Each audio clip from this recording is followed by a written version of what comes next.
Hey guys, Zom Fox here, and today's time to do my final regular season picks for the 2024 United Football League season. That's right, we're at week 10. This is the last week of the regular season, so it's the last time we're going to be doing 4 games, nationally until next season.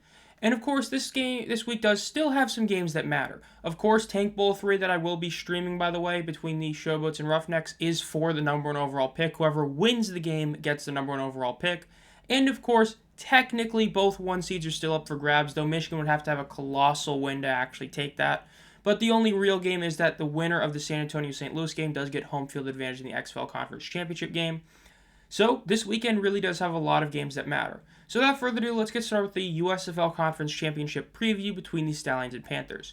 Now, while at the time of recording I don't know the exact depth charts, I would not be shocked if we do not see Perkins play. Why? I think that it will be in the best interest of the Panthers and maybe even the Stallions as well to not have their main starter play for whoever's going to start in the playoff game. Kind of to hide what the plan is going to be for that playoff game. So this might end up being a Danny Etling versus, Matt Corral type of game. And overall, I think the Stallions do pull off the W 28-18. I think they win this pretty convincingly because the Panthers are just going to try to be healthy. They have a colossal injury report that came out this week, and I think they're going to end up resting a lot of guys and not really care about this game too much. Since, again, the only way they technically get the 1 seed, which even if they do because of scheduling conflicts, is just going to be, they choose to kick off or not at Birmingham. They'd have to win by like 25, and there's just no way they're going to try that. So I think that Birmingham does win. I do think this hits the over because of all the guys who are going to be sitting and resting. So it's going to be a lot of backups trying to make big plays. I think that because of that, the Stallions end up putting up a bunch of points. Not a ton, but 20 is a solid number. And I think Michigan still puts up 18. It's just in terms of the QB play, especially with Nolan, I really do not expect Perkins to get that much action, if any. I think that at this point he is pretty obviously the starter. He's the number one guy on that team. Now, do they start Etling? Maybe they start Lewerke. I know Perry had some question about when he's going to be back. Maybe him. I just see that it probably ends up being Etling. If it's Perkins, I don't expect him to play the whole game. But like I said, I think Birmingham gets the W. Next is going to be the Brahmas versus Battlehawks game. This is the one that is probably the most intriguing of all of them because this is one that nobody really has any clue who's going to win. Look, San Antonio is plus 2.5, so St. Louis is a minus 2.5 point favorite. The over-under is 42.5, one of the lowest of the week, and it's plus 124 for the Brahmas, minus 148 for the Battlehawks. Look, these are two of the best defenses in the league, right? The saying is defense wins championships. The top 4 defenses are in the playoffs. Yes, I know the defense technically did get, a ton of points put on them by Arlington, but there was the pick 6 at the very end. There was a bit of other stuff that happened.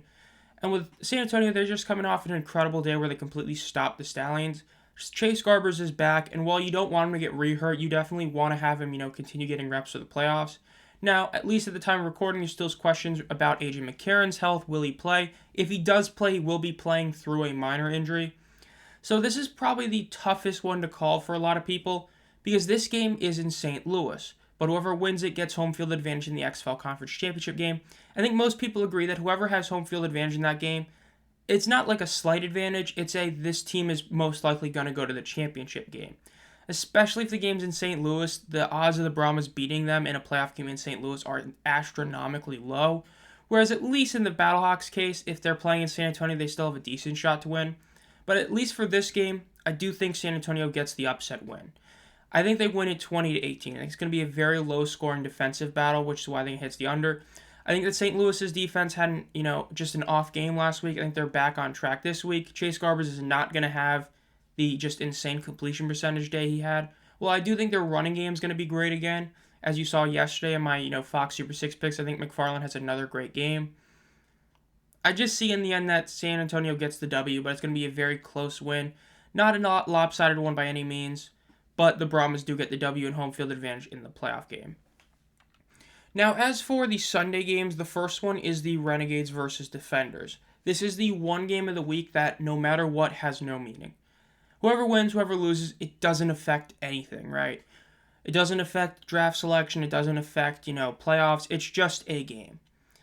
As I talked about this before, the Renegades, as I talked about this on the Spring Into Football podcast that I was on this week, when you look at Arlington, they have absolutely nothing to play for. DC is at least playing for 500. Arlington has nothing to play for. And so when you have nothing to play for, you are the most dangerous because nothing you do really matters. I fully expect this to be Prez for QB for the Renegades. Who for the Defenders? Probably Teamu. Should be McLennan, but it probably won't be. But in the end, I think that Arlington gets a pretty good win. I think it's a 32-22 game. I think that in the end, Arlington does win. Naturally, they cover. They +3, obviously, because they're going to win. I think it hits the over. I think, they hit the +130. Why? Why would I pick DC, right? I mean, beating Memphis is not an achievement. You know what I mean? So I can't look at their win last week and say, oh, that was a great win. Whereas I look at Arlington, I say, even though it was against Manny Wilkins, you still did a lot of damage to a really, overall, one of the more healthy Battlehawks defenses we've seen this year, and you did a lot of damage. Luis Perez, a lot of people are saying, how he was like the best QB of the week. I talked about it. That was honestly one of his weaker games, and he looked that good. And against this DC defense, I fully expect him to take advantage of it, and I just think this is going to be a lopsided game, where Arlington gets a pretty decisive, easy win. Then finally, Tank Bowl 3, the game I will be streaming. Barring, they change the time of the game at 6:45 on Sunday, I will be streaming. Yikes. 2 1-8 teams playing. The winner gets the number 1 overall pick. Yes, this is a throwback to 2022 between the Maulers and Panthers, where the exact same stipulation existed for the exact same record, believe it or not. Houston is actually the favorite currently. Despite it being in Memphis, they are -2, and the over-under is 44.5. Houston is -142. Memphis is +120. This is a tough one because, on one hand, it would be so on brand for Houston to blow this game, to actually have been looking good the past few weeks, having gotten their W, like a while ago, but then the past 2 weeks actually looking decent against 2 of the best teams in the league, only to lose to Memphis. But at the same time, it'd be so on brand for Memphis to just give their fans one more gut punch and lose this game. I think Houston gets the W. Look, I know a lot of you guys are Showboats fans, and for you guys, I hope you guys win. It's just when I'm looking at this, I think that Houston just gets the W. Look, Thompson's looked better and better, and as long as he continues to just, be somewhat better than he was to start the season when he came back from injury, they'll be fine. Especially with Nolan Henderson getting the start, he's looked very dynamic at QB, whereas whether it's Cookus, whether it's T-Will or Love to a much lesser extent, but for the most part, it doesn't really matter who's in QB for the Showboats. They just always look poor due to that terrible O-line. And I think that especially with Houston's D-line being as good as it is, yes, I know there's injuries, no Reuben Foster, the previous injuries to guys. They're still just a better team at this moment when you consider that, they've been able to actually keep games close against teams. Like we talked about, the Memphis Panthers game, while the final score was close, the game really wasn't, whereas Houston legitimately was the better team for most of the day against Michigan, and they just had a terrible fourth quarter.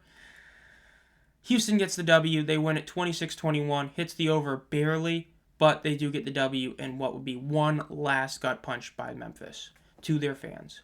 And then finally, for the overall records, this past week was technically not a great week, but still had some benefits. Overall, it was a 7-5 week, if I remember correctly, right? We did finally go up on the spread. We are now 3-1 on the spread, which is really good to see. Finally back on the green there. Now, yes, the over-under and money line, we didn't do too great. We didn't do terrible. We were like 2-2 in both of them, if I'm not mistaken. But the spread, we're finally back in the positive. And then as for the perfect games, the final game, we actually hit it perfect between the Panthers and Roughnecks. The final score was a 4-point difference. I had the Panthers covering the spread. The spread was 3.5, so by a tiny margin, that was right. So we're now up to 7 perfect games, meaning that, after having multiple weeks of having none of them, we've had a ton the past couple of weeks, which is always good to see. And overall records are still really solid. Again, we're now positive in all 3 categories. Naturally, if you count the 3, pushes as losses, you'd say negative in the spread, but overall, we're looking really good in the picks. Easily the best season we've had so far. Will it continue this week? We'll see. But as always, guys, this has been ZomFox. If you enjoy this content, make sure to subscribe to the channel and hit the bell to be notified as soon as I upload any videos. And as always, have a great night.